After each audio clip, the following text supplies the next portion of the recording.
Up+Adam. Tractor systems are offline. We are Beyond FM. Beyond FM. The future of broadcasting is here. Up+Adam with Adam Montiel. It's community content from Concentrate. It's Up+Adam with Adam Montiel. Some say life is where it begins. Straight to the stars is where it ends. Yes, some say life is just where it begins. Straight to the stars is where it ends. Only to start again. Back at it. Here we are. It's Monday. Thank you so much for being Up+Adam. My name is Adam Montiel. So we've been telling you about Artober. This October, Opera San Luis Obispo invites you into a magical and, yes, slightly spooky forest for a grand operatic adventure like no other. We're talking witches, gingerbread children, and a full 60-piece orchestra bringing the classic Hansel and Gretel to life. But this isn't your typical opera. With an English libretto, massive woodland sets, candy, costumes, and an all-local children's chorus, this show blends world-class talent with playful family fun just in time for Artober. Coming up today, we're going to chat with the stars of the show, including Mandi Barrus and Amy Goymerac, who play Hansel and Gretel, as well as the woman wrangling 22 musical munchkins, Luana Gerardis, plus County Superintendent Dr. James Brescia. It's going to share why the arts are more vital than ever in our schools and how OperaSLO is making waves in art education. Really excited to have him here, as well as all the ladies. Don't be surprised if we just break into song. It's opera season, baby. Literally stick around for a sneak performance and some behind-the-scenes stories you don't want to miss. OperaSLO is Up+Adam. All right, first, Slow Cow heads up. Big fall soaker inbound. Starting later this afternoon, this evening, maybe? Clouds going to stack up, then rain flips on first in the North County. Paso, A-Town, that should be maybe even early afternoon. It stays spotty at first, and then the main cold front rolls in with a real heavy band of rain between tonight, 7, and between, like, all through overnight, right? After that core moves through, we're not done. Scattered showers linger through Tuesday afternoon with a slim chance of thunder. Not likely, but not zero either. Total's going to add up fast, highest along the peaks and ridges of the Santa Lucias and up in the Los Padres. But I'll tell you, everyone gets a decent drink. Winds will be kicking up too. Have you seen how windy it is lately? These ones going to be gusting up to about 45 miles an hour. Continue wind advisory. So bring the patio stuff in. I don't know. Do what you got to do. Watch those high-profile drives on 46 and 101 as well. How about flooding? Well, mostly low-level, nuisance kind of stuff, ponding on the usual city spots, maybe in the backyard, but burn scars are the worry. There's a flood watch Monday evening through Tuesday afternoon for recent burn areas in San Luis Obispo, also Santa Barbara counties. Peak rain rates, we're talking maybe a little less than an inch an hour, but that's enough to trigger flash flooding or debris flows near the Gifford and Madre fire scars. If you live downhill from those, have your plan. Keep cars out of low spots and don't test running water on the road. Temps take a dip behind the front. Cooler air settles in, but the sun, it'll pop back out quickly once this slides east. So again, rain ramps this afternoon, heaviest tonight, showers fade Tuesday, breezy, cooler, then brighter midweek. Stay safe. Keep your phone charged, clear them drains, and check on your neighbors near those fire scars. All right, I'm stoked to bring in the opera reminder. October in San Luis Obispo, anything but ordinary. It is Artober. From live performances to public art, museums, and the always fun piano in the plaza, creativity is everywhere. Don't miss it. Find your Artober adventure at slowcity.org/Artober. It's Up+Adam with Adam Montiel. All right, this weekend, the forest comes alive. And not just any forest. We're talking about 2-story woodland sets, a candy-covered cottage, and the hauntingly beautiful music of Hansel and Gretel, brought to life by Opera San Luis Obispo in their first ever grand production of the classic fairy tale. With a 60-piece orchestra, choreography, local children's chorus, and some of the most talented voices in opera. This show is spooky, it's magical, it's perfect for the whole family. Joining us today, just 4 of the people making it all happen, Mandi Barrus and Amy Goymerac, our leads playing Hansel and Gretel, respectively. Luana Gerardis, who manages the children's chorus of 22 Rising Stars. Also, Dr. James Brescia, County Superintendent of Schools and proud board member of OperaSLO. Let's welcome him now. I'm super excited that you guys here are Up and Adam in the morning. Thanks for having us. We're super excited. Yeah, this is really cool. I'm happy that I got in touch with Luana through Valia. So Minnie, is Minnie in the chorus? Or? Minnie is in the chorus, and she first auditioned for us for Wizard of Oz. I believe she did the audition, I believe, last year, and helped her through that, and she joined our children's chorus for Wizard of Oz, and that little girl has an incredible voice. Really? That's awesome. And she was so scared for her first audition that she wasn't able to do it. So then she came back for the second day, and I spoke with her. I gave her some pointers on how to audition, calmed her down, and she knocked it out of the park. And she has a beautiful soprano. And she also, I have to mention, is incredible at doing stage makeup. And once I found out, I had, 45 munchkins to make them look like this psychedelic alien creature. Yeah. I handed her a brush when I saw her makeup. I asked her, "Who did your makeup, Minnie?" She goes, "I did." And how old is she again? She's like 10. Yeah. Well, at that time, I don't know if she was 9 or 10. Right. And she comes in this like Vegas glitter, and I'm like, I can't do that. And I said, "Oh my gosh, your mom went all out." She's like, "I did this." I went, "Wow. Here's a brush, here's a palette. I got 40 kids." Yeah. That is so cool. Well, it's fun to have all you guys here. And let me ask you, Jim, Dr. Brescia, how do you kind of see, October is National Arts and Humanities Month. And let's be real, it's never been more important to talk about really how the arts actually, and really what they do for a community, especially for kids. How do you kind of see the opera in this moment fitting into kind of the broader mission of arts and education? Well, I see Opera San Luis Obispo as well as any arts group in the community enriching, providing critical thinking, allowing young people to work together, to collaborate, to express themselves. There is a high correlation to success and participation in the arts and success and participation in other areas, not only academically, but in society. And if you look at even brilliant scientists and mathematicians, there's some form of the arts, some form of music in those backgrounds there. It's just what we need to encourage as a society. What do you wish people really knew about OperaSLO that maybe they don't? Sure. Opera San Luis Obispo is a fantastic partner with my office. They provide outreach for across San Luis Obispo County and even into Santa Barbara County. This year we'll be exploring the Peter and the Wolf project, where that will be presented to every elementary school campus in the county at 3 different venues: the Clark Center, at the Performing Arts Center in San Luis Obispo, and then at the Templeton Performing Arts Center. Wow, that's exceptional. How cool is that? I'm looking forward to it. Yeah. So we have Hansel and Gretel coming up on October 18th, 19th, right, Luana? Indeed. And we have Hansel and Gretel here. Amy, you are playing Gretel. Mm-hmm. Yes. Awesome. Thanks for being up and Adam. Thanks for being here. Thanks for having me. And also we have Mandi, who is playing Hansel. Hey, yeah. Are you excited about this or what? This is going to be cool. I love this role. I love this opera. Something that I think is really unique about this opera that kind of goes along with what Jim was talking about is that this is one of the only operas that is told from the perspective of children.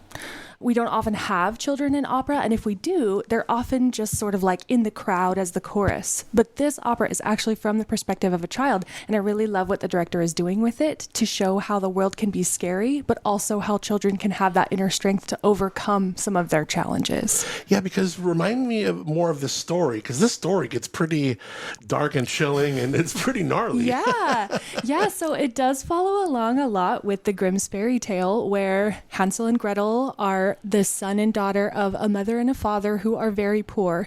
They are struggling to feed their family. And so the kids are just really bored at home. They're really hungry. Their mom comes home and sees that they've been playing around instead of doing the chores that she left them to do that would have provided some money for the family. So she says, you guys better go out in the forest and pick some berries because I can't have you staying in this house one more second. And they go out into the forest and they see some really scary things out there and they get pretty scared, but they also meet some positive good forces that protect them while they sleep overnight. And then we meet the witch. We see the gingerbread house, we meet the witch, and we all know what happens with the witch. She tries to eat Hansel and Gretel.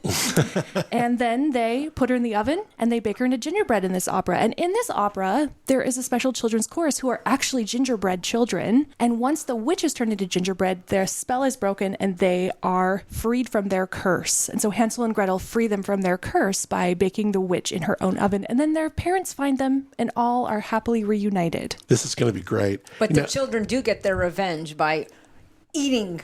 Yes. Yes. And it's a pretty graphic scene.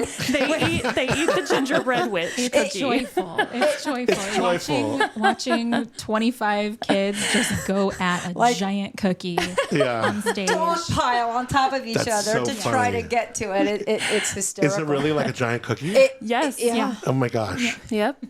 So, Luana, you're managing the children's chorus. What have you kind of seen in these kids as they rehearse for this production? And what's kind of one moment that reminded you why, what you do matters so much?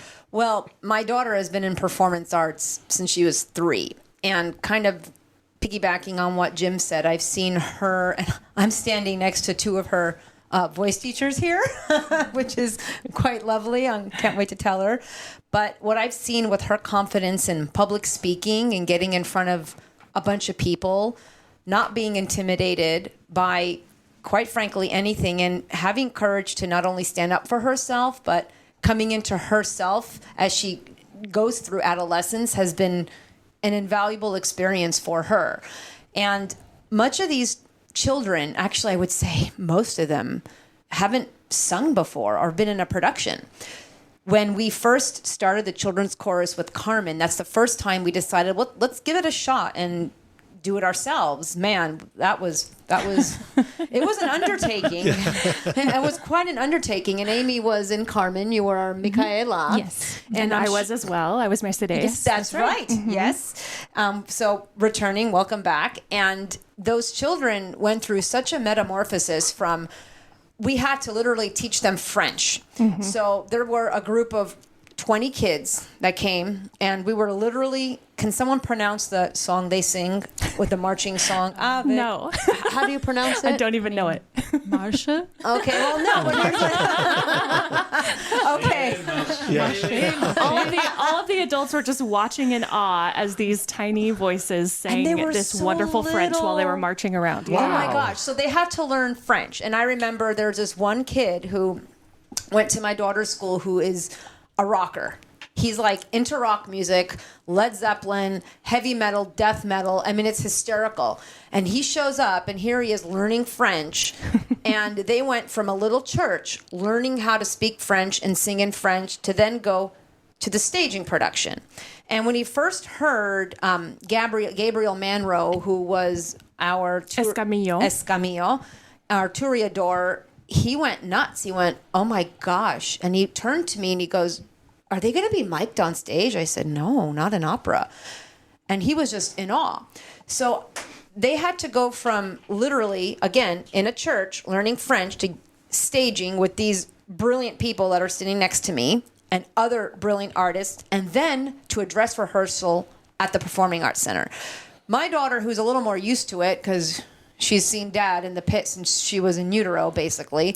But these other children who have had no concept of what it meant to step on a stage, that first dress rehearsal, they were taken aback, and there was a lot of things we had to do, saying, "Okay, we're just gonna keep doing it." I remember just interrupting probably your scene, saying, I gotta march these kids on stage, and I have to literally tape down where we had, I think, a 4-year-old little boy leading. Mm-hmm.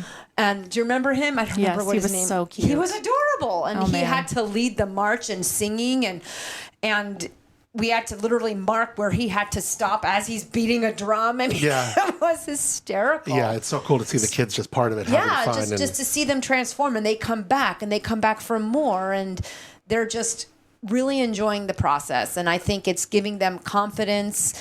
And the performing arts is one of the very few things I think that children get to see the fruits of their labors more immediately than, let's say, being in school and studying and I'm in school, I'm going to eventually get a job, I'm going to go to college. But that kids need kind of instant gratification.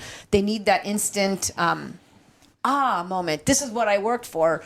And we're able to do that in the span of like a month, 2 months with them. So performing arts can really do that. And it can really ignite them. It can kind of make them dream bigger. And it's super exciting. Yeah. One of our girls from Wizard of Oz and Carmen went on to audition for Music Man, and she ended up being Amaryllis. So they're branching off, doing other things and getting roles in other productions. So it's been lovely to really encourage them. And there's this is beyond performance. It's kind of going into participation, right? You're asking people to dress up. Yeah. We're actually inviting anybody who would like to come to the show in costume. I love it. This is taking place in the month of October.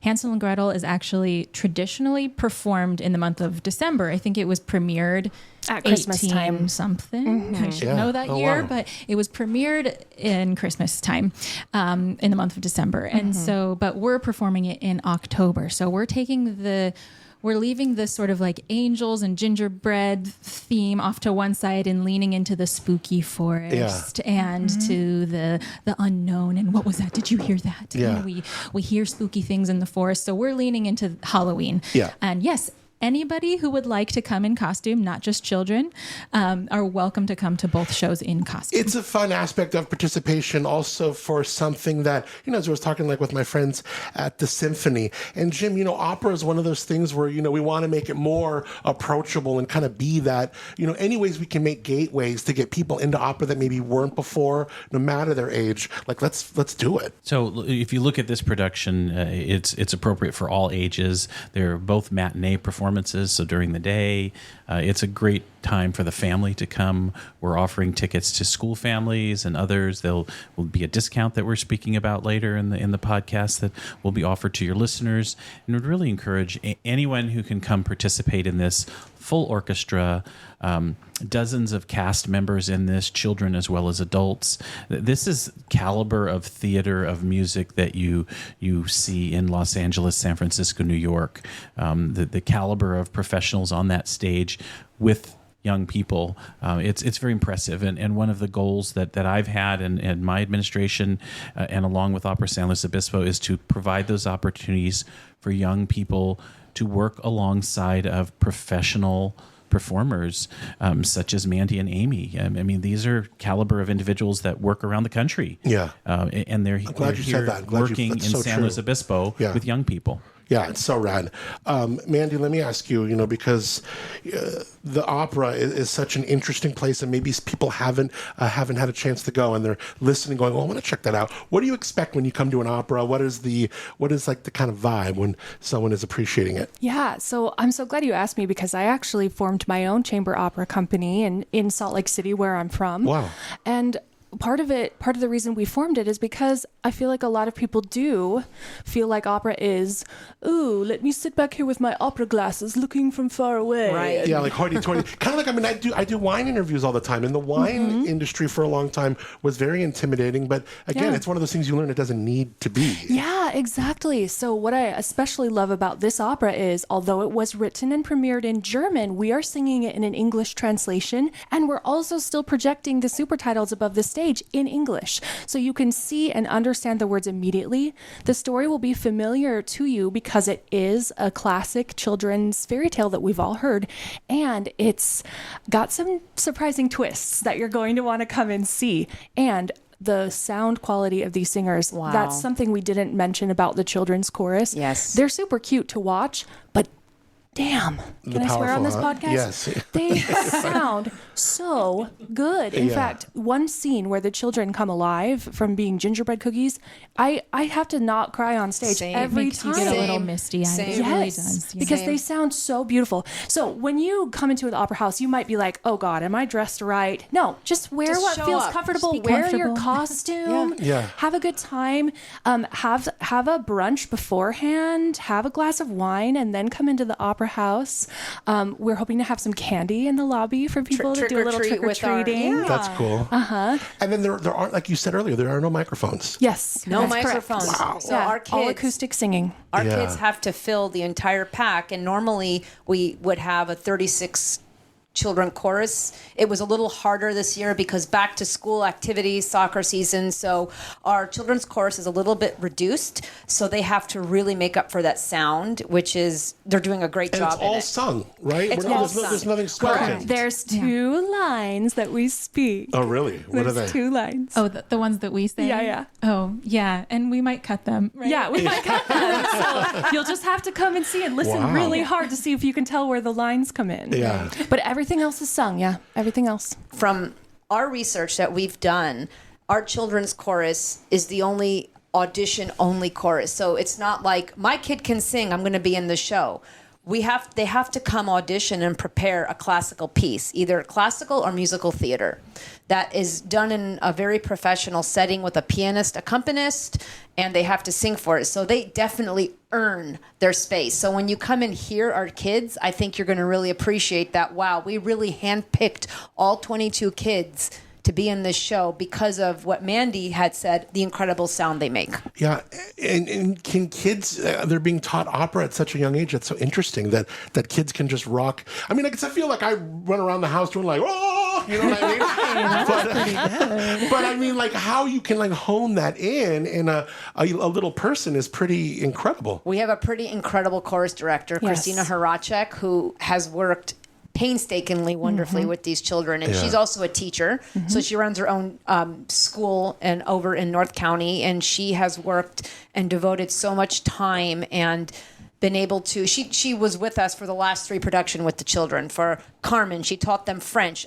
She taught them Latin for Carmina Burana, our children's chorus. We're the feature children's chorus for Carmina Burana for that spectacular production that happened in August. So we really pride ourselves in having the cream of the cream in terms of vocal quality for the children, and we are always looking for more. We are inviting children to come audition, submit auditions in person or video, because we would love to grow it. And I know there's a lot more talent in this community than we're having on our stage right now that they just don't know about, or they're scared to audition. Or they don't know that that kids can sing opera on 100%. stage with OperaSLO. 100%. That is a reachable dream. I would say that children's choruses are a thing in operas. They're sort of peppered throughout the repertoire, and we should emphasize too that they sound like kids. You don't have to sound like an opera singer as an 8-year-old, as a 10-year-old. Right. You know, it's actually not wise to try. Sound like yourself. Yeah. It's really about engaging in theater, engaging in art, engaging with other like-minded individuals and adults to help educate you. It's really a wonderful experience. It's really cool. Well, I'm excited. We're going to give you a promo code that you can use that link that's in the show notes to get some tickets for this. But I would love to hear you guys do a number from do they call it a number? In the opera? A piece? A piece, a movement.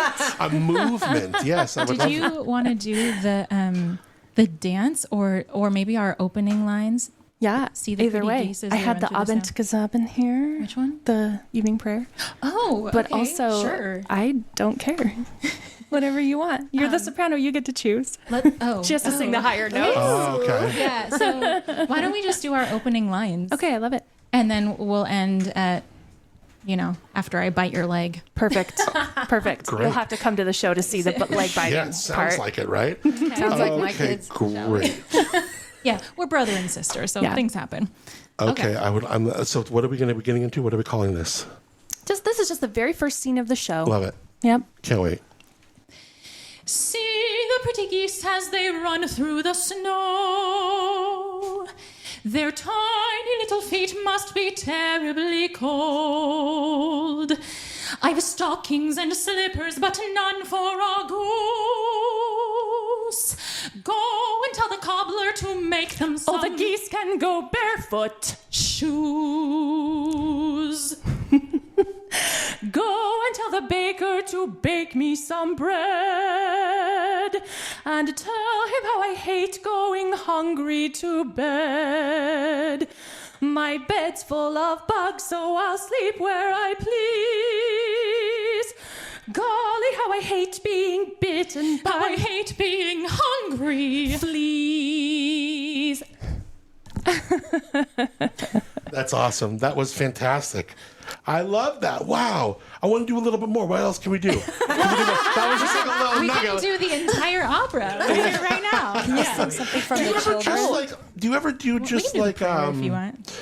Like, did you sing opera like because if something's happening, like you just cut me off? You're like, I don't know. Like, do you use it to like therapeutically, Yes. cathartically? My do you? kids are sick of it. Do they? They're like, Mommy, it's too loud. So they don't ask you to do it. I would imagine like kids would ask you, like, no. sing this for me. They're so annoyed by it. I mean, my daughter, so she's 5, and she actually makes fun of me. She goes, it's cute. How could you, like, in a beautiful way, like, tell what was the most beautiful, angelic way you could tell her to like clean her room? Could you just like sing clean her? It actually, you know what? It actually works when I start singing my requests of her because I'll get to I have asked you 4 times to go clean your room. And if I just get silly and say, Ellery, it is time to clean your room. That's great. Then I love it. Then she gets, she gets the sings picture. back to me. She's like, Mommy, why are you talking to me like that? And my husband's not a singer. Your poor husband's like 2 hallways down, like, shut up! No, so he's not a singer. He's just like, I'm gonna go watch some football. Like, you guys. Is it always coming to you, Mandi? I mean, it is obviously someone loving singing and music. I'm sure that these moments. I mean, do you make up opera? Is this part of a thing? Are you writing your own things? Yeah. Well, thanks for asking about that. So my company in Salt Lake is actually about creating new opera. And one thing that I just did this year that I've never done before, because I've mostly been a performer, is I wrote my first opera libretto. And it's about the Velveteen Rabbit. I didn't know that. Yes. Wow. Isn't it so cool? So yeah, I have a composer working on the music for it right now. And so that's another thing that as an opera singer, sometimes you start being a director or you start being a producer or you write a libretto. Yeah.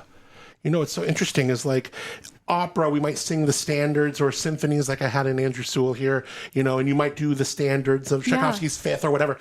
But are there any kind of are there rules to be broken in opera that you feel like new boundaries or like new places to forge? Or is it like, no, the traditional thing is what I'm into and that's kind of what I want to replicate? Well, yes, with my company, and I know, so Opera San Luis Obispo is really, really good at creating this really grand, intricate, traditional thing, which people will go and they'll feel so nostalgic and they'll feel it's very recognizable. The last thing that I was in here was Carmen, and it was such a cool production. People will recognize the music so much. You'll recognize the music as well with this when you come in. There are so many recognizable tunes with the folk tunes that the composer Humperdinck utilizes in the score. And sometimes we do break the rules a little bit. Like with this opera, sometimes you'll notice Our Witch will be sung by a mezzo-soprano this time, but sometimes it's sung by a tenor or a countertenor. And sometimes you'll notice that I am a woman. I use she, her pronouns. I'm a mezzo-soprano, but I'm singing the role of a little boy. And I am not a little boy. And Amy is not a little girl. Correct. And this is confusing for a lot of people because sometimes they assume, well, it's an opera about a little boy and a little girl. Isn't it going to be kids singing the lead roles?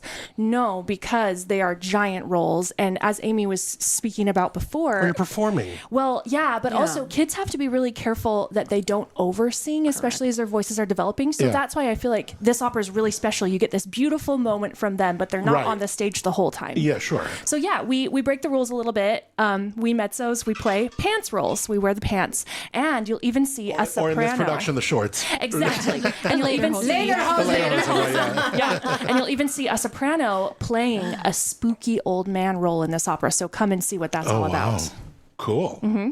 Well, how do we get tickets? We'll put links to everything in the show notes. And we are doing a promo code Hansel25, Luana. Correct. And you only get it for 48 hours starting on Monday. The 13th. You're hearing this. That's when this is publishing. Okay. Mm-hmm. Monday the 13th. So you just got a couple days to dial this in. 48-hour discount, $25 a ticket. Wow. So it's $25 effective Monday for 48 hours, ends Wednesday at 11:59 Hansel 25. The biggest question, how do you spell Hansel? Hansel 25. Hansel. Yes. Hansel. No Z's in this town. No Z's in this town. Hansel. No. Bring your kids, bring your whole family. 100%. Amy's and my kids will both be there. Dress up. And they will Dress in your love- costumes. And you got 2 days to do this. There's 2 matinees, 2 p.m. if I'm not mistaken. 2 2 p.m. both days. What is practice like? Is it a lot of, I mean, we were talking earlier, a couple times a day. There's a lot going on. Yeah, 2 or 3 times a day. It's great. I mean, our director, Justine Prado Monroe, is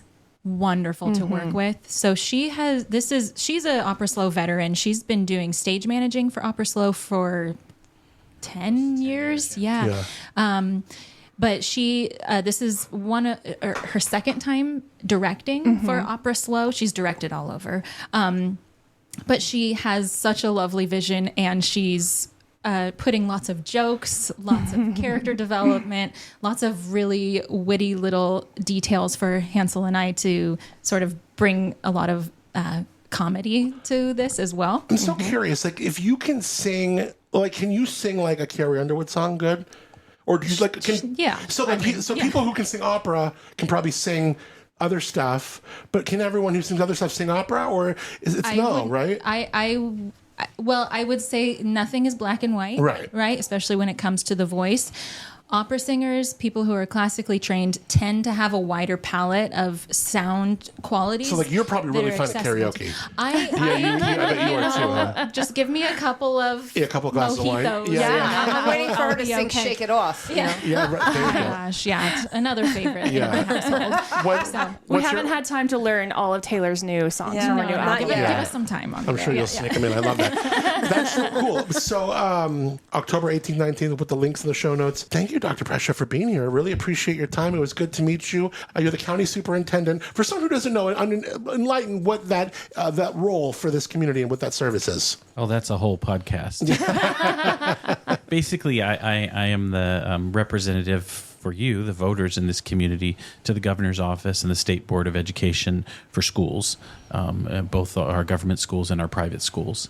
And I work with all of them. But one of my agenda items when I came into office in 2014 was to promote the arts for as many schools as possible and to connect groups. And I'll have to say that almost every arts organization in the county has stepped up to try and partner with our schools and enrich what's available for young people. Yeah, thanks for doing that. Thanks for taking that. Well, thank you for the podcast today. Yeah, no, it's going to be fun, and I can't wait to talk to you more about some different ways to, use the community resources here to educate. I think it's so exceptional. Mandy, it was great to meet you. Thank you. Nice Break to meet a leg. you. I hope Thank you so much. you say that in opera. Is that okay? Yeah, or you can say toy, toy, toy. You spit in the evil eye. Oh, there you go. Okay, good. Do that too. Yes. Amy, it was fantastic to meet you. Nice to meet you as well. Luana, thanks for setting this up with us and getting all these great people here, including yourself. Thank you.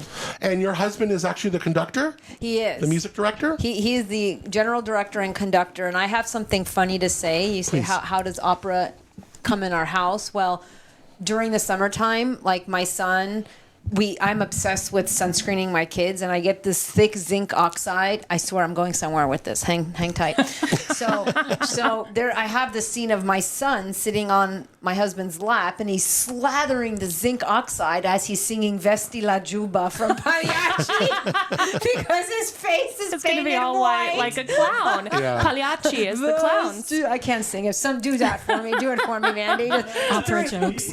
Yeah, Jim knows it. I don't know the tenor.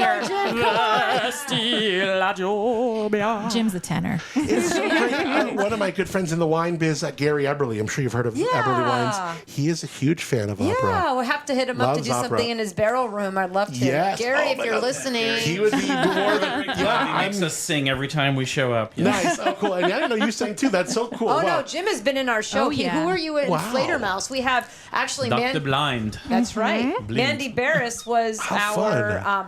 Prince Orlovsky. And she played a prince. Again, another example of... Another pants roll. Yeah. That's So what I good. do. And Jim was...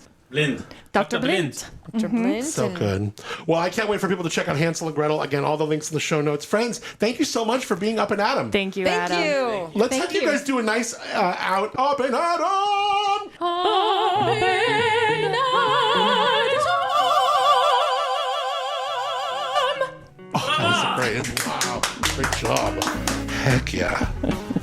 Using that forever.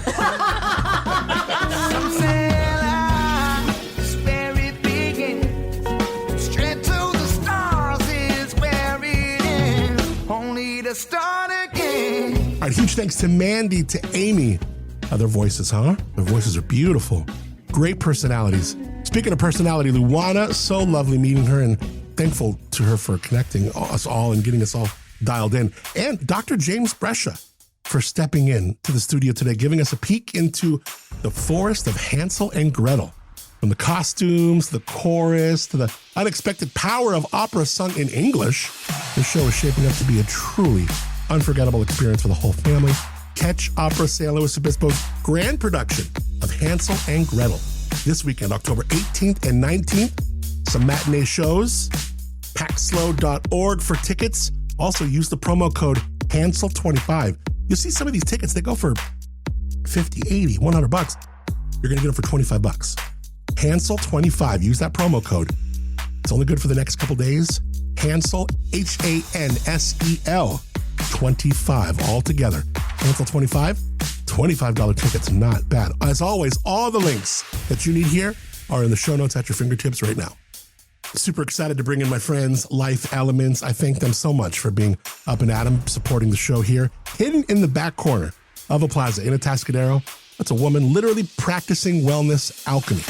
Life Elements is where you can just walk in, see things being made in real time, maybe even leave with a little something that Martha just whipped up and handed you. A lotion, a stick, maybe a bug spray you didn't know you needed. Everything's small batch, cruelty-free, and made with real healing in mind. And the best part, the stuff works. The stuff works. Love these people too. Kurt and Martha, they're just one of a kind. In addition to their spot in A-Town, you can shop their products at the Hive in Arroyo Grande, also the general store downtown Paso, and of course, lifeelements.com. While you're there, use the promo code ADAM. Save 15%, ADAM, when you're at lifeelements.com. And let your wellness meet its maker.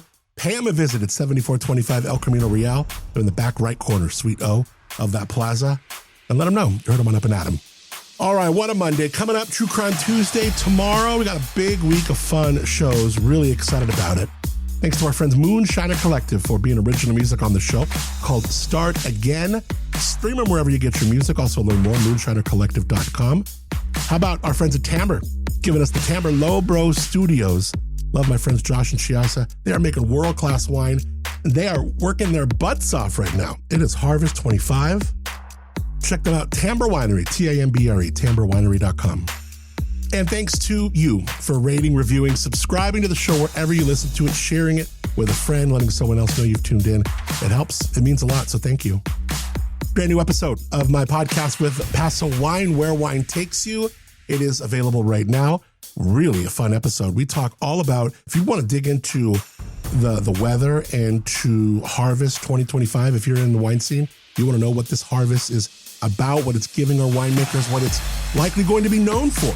This is a conversation. We talked to Kevin Wilkinson from Altera Solutions, also Lucas Pope, also Chris Hamill. If you know anything about wine locally, these names are probably very familiar, especially in the acumen of farming world-class grapes that are known all over the world.